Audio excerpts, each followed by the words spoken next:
আমরা একটা অর্ডার নিতে যাচ্ছি, আর অর্ডারটা হলে এতটা মাথা গরম হচ্ছে। পরিষ্কার লোকেশন দেওয়া আছে আমাদের ঘরের সামনে, উনি ঘোরাচ্ছে এদিক ওদিক। কি ভাবছেন মানে আমি পার্সেল আনতে যাচ্ছি? একদমই না। আমার সাথে যে আজকে প্র্যাঙ্কটা হয়েছে না, সেটা আপনারা মানে কল্পনা করতে পারবেন না। এটা কোচি লেজ বিশিষ্ট ছেলের সাথে যে আজকে এইরকম একটা জিনিস হয়েছে ভাবতেও পারিনি। দেখুন কি হয়েছে। ওই যে দেখুন ওখানে সব দাঁড়িয়ে আছে, দাঁড়িয়ে দাঁড়িয়ে ব্লগ করছে, হাফ প্যান্ট পরে দাঁড়িয়ে আছে। কিছু বলার নেই, মানে আমাকে বল কেমন। আমি জাস্ট অবাক হয়ে গেছি। ও নাকি ট্রেনে। গাইস আজ একটা প্র্যাঙ্ক হতে চলেছে। আসলে শান্তনু জানে না কি আমি আজকে ভোরবেলা এসে গেছি নেপাল থেকে। ও জানে আমি কালকে ভোরবেলা আসবো, তো ওকে রীতিমতো বলে রেখেছি আমি কালকে আসবো কালকে আসবো। ও একটু দুঃখে দুঃখে আছে, ভেবেছিল আজকে সানডে কোথাও একটা ঘুরতে যাওয়া হবে। আমাদের এখানে নন্দনে ফিল্ম ফেস্টিভ্যাল হচ্ছে, তো ভেবেছিল ওখানে যাবে।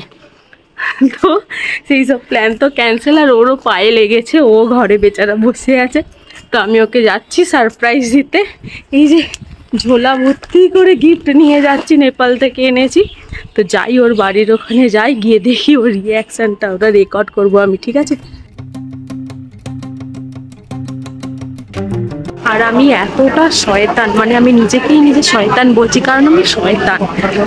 ও ওর বন্ধুর সাথে যাবে বলে আজকে প্ল্যান ঠিক করে রেখেছে, কোথাও একটা যাবে মেবি সামনাসামনি কোথাও ব্লগ শ্যুট করতে, কারণ অনেকদিন ধরে ওর কোনো কন্টেন্ট নেই। তো আমি ওকে লিটারালি ঘরে বসিয়ে রেখেছি কি তুই ঘরে বস, বন্ধুর সাথে সন্ধ্যাবেলা যাবি, কারণ আমি একটা অর্ডার প্লেস করেছি, তো তোর ওখানে একটা অর্ডার যাবে। ও বেচারা ঘরে বসে আছে, এখন অবধি বেরোতে পারিনি বন্ধুর সাথে, কারণ আমি তো জানি অর্ডার যাবে না, যাবো তো আমি নিজেই। দেখি ওর রিয়াকশনটা কি হয়।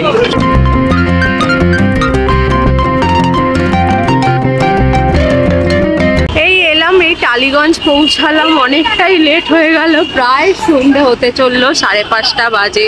ও এখনো বেরোতে পারেনি, কারণ আমি ওকে আটকে রেখেছি। যাই এখান থেকে র্যাপিডো করবো, এত দূর এলাম মেট্রো করে, সেই হাওড়া থেকে জার্নি। হ্যাঁ, টালিগঞ্জ অব্দি চলে এসেছিল আমার বাড়ির সামনে। আর আমাকে কি বলেছিল জানো? ডেলিভারি আসছে, কোথাও যাস না, বল ডেলিভারি নিয়ে তারপর যাবি। আমি বললাম 1.5 ঘন্টা ডেলিভারি দিতে কোন ডেলিভারি সংস্থা যায়? সুইগি না জোম্যাটো না, বলছি একটা নতুন জায়গা থেকে। হ্যাঁ ঠিক আছে, আমি বোকা মূর্খ সূর্খ মানুষ, আমি আর কি বলবো। ঠিক আছে, রয়ে গেলাম। ও না, ওর বন্ধু আবার সৈকতকে নিয়ে আসছে, মানে প্র্যাঙ্কটা ভালোই জমবে, আসুক আসুক। মানে সৈকত থাকলে মজাটা একটু বেশি হয়, ওকে নিয়ে আসছে, ভালোই জমবে। হ্যাঁ, আমার সৈকতকে আমার দলে নিয়ে নিলে ভালো হতো, কিন্তু আমি তো কন্ট্যাক্ট করতে পারছিলাম না, তাই। হ্যাঁ, সৈকতকে তোমার দলে নিতে ভালো হতো। আর সৈকত এদিকে কি করছিল ওই সময় দেখুন। তো ওই দেখ, ওই যে মেয়েটা বসে আছে, ওই মেয়েটা কি সিঙ্গেল? কোন মেয়েটা? ওই যে সুন্দর দৃশ্যের মধ্যে তো ওই মেয়েটাও পড়ছে, কেস করেছে। তোর এগুলো চোখ গেছে? হ্যাঁ, ওই মেয়েটা কি সিঙ্গেল নাকি বয়ফ্রেন্ডের সাথে কথা বলছে, নাকি কমিটেড হতে হতে এখন হচ্ছে না? কি মনে হয় আপনারা কমেন্টে জানান, জানিয়ে আমাকে একটা সাজেশন দিন, তাহলে আমি নেক্সট বার ওই মেয়েটাকে গিয়ে প্রপোজ করবো। সত্যি তো? হ্যাঁ। যদি যদি যদি 1000 লাইক হয়ে যায় তাহলে কি করবি? এটা সত্যি প্রপোজ করবি? মেয়েটা না বৌদি, বাবা ই বাবা, তুই বৌদি কি অবস্থা! আমার র্যাপিডো এসে গেছে, এবার যাই দেখি। পুরো আমাকে ভাল্লুকের মতো লাগবে হেলমেটটা। র্যাপিডোওয়ালা আমাকে এই রাস্তাটায় নামিয়ে দিল, আমি না নিজেই চিনতে পারছি না ওর বাড়িটা কোথায়। 1-2 বার গেছি, ওকে কিভাবে ডাকছি আমি জানি। আমি বলছি পার্সেলওয়ালা এখানে দাঁড়িয়ে আছে, জলদি যাও বলছে সে। লোকটার নাম্বার দে। আমি বলছি না, লোকটার তো নাম্বার দেওয়া যাবে না, কারণ ওটা তো কোম্পানির নাম্বার, জলদি তুই যা। এইভাবে ডেকে আনছি, দেখি কত দূরও আসে। আমি না নিজেই ভুলে গেছি, ও রাস্তার গলিটা চিনতেই পারছি না, আমি কোথায় তাকে কেই জানে। আমরা একটা অর্ডার নিতে যাচ্ছি, আর অর্ডারটা হলে এতটা মাথা গরম হচ্ছে। পরিষ্কার লোকেশন দেওয়া আছে আমাদের ঘরের সামনে, উনি ঘোরাচ্ছে এদিক ওদিক। লিটারালি খেপে যাচ্ছে, 1/2 ঘন্টা ধরে রাস্তাতে দাঁড়িয়ে আছে না, খেপে তো অবশ্যই খেপে যাচ্ছে। দেখি ও কোথায়। যাই হোক, এখন আদর্শ সমিতির ওদিকে দাঁড়াতে বলেছি, ওদিকে দাঁড়াবে। আর প্রথমত হচ্ছে আমি ওনাকে ফোনও করতে পারবো না, অর্ডারটা দিয়েছে পিয়ালি, আর পিয়ালি ওদিকে ট্রেনে বসে বলছে। মোমো দোকান আছে না না রিস্কা করে খাওয়ার আমাদের নিশ্চয় আসবে না। না রিস্কা করে খাবার আসবে না, আমাদের ইয়ে করে খাবার আছে, বাসে করে, ভ্যানে করে আসতে পারে।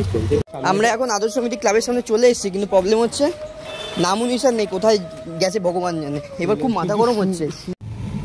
যাই হোক, হরিদেবপুর আদর্শ সমিতি একদম লেখাটা উল্টো আছে অবশ্য, হ্যাঁ সেলফিতে আছে।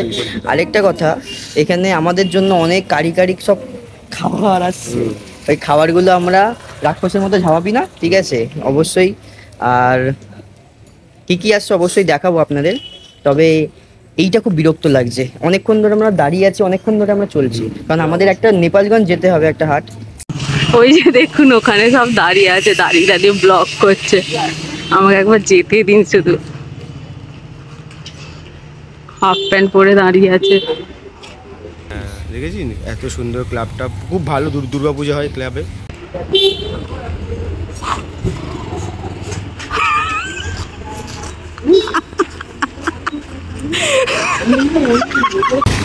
আর এই যে খাওয়ার দোকান, এটা একটা বিশাল বড় একটা সারপ্রাইজ। এর জন্যই আমাকে বলছিল, ঠিক আছে যে ওয়েট করো একটু। কেমন লাগলো সারপ্রাইজটা বল বল, হাফ প্যান্ট পরে দাঁড়িয়ে আছিস বল।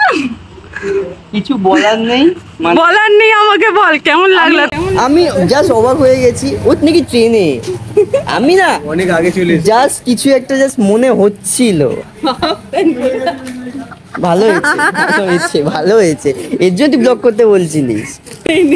এটা আমার, এগুলো তো প্রচন্ড বাড়িতে হাতটা লাল হয়ে গেছে। হ্যালো গাইস, তুই কবে এলি, কখন এলি? আমি আজকে ভোরবেলা এসেছি, তোকে বলিনি। বিশাল সারপ্রাইজ ছিল কিন্তু এটা। আজকে ভোরবেলা এর জন্য আমাকে, এর জন্য ফোনে কথা বলছিল না, এর জন্য ফোনে কথা বলছিল আমি না। আজকে ভোরবেলা নেমেছি, কিন্তু ও জানে আমি কালকে ভোরবেলা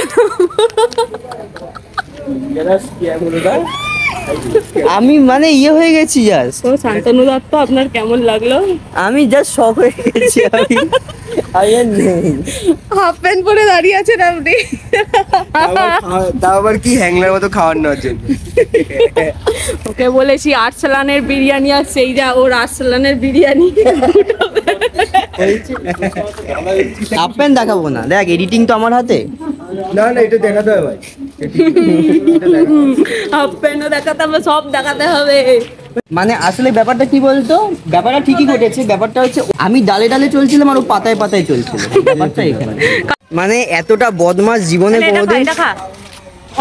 আজকে রাতেও ঘুমাতে পারবে না, ওর সাথে যা প্র্যাঙ্ক হয়েছে ঘুমাতে পারবে না। আমি হ্যাঁ মানে কি এটা ব্লগ না, এটা প্র্যাঙ্ক চ্যানেল।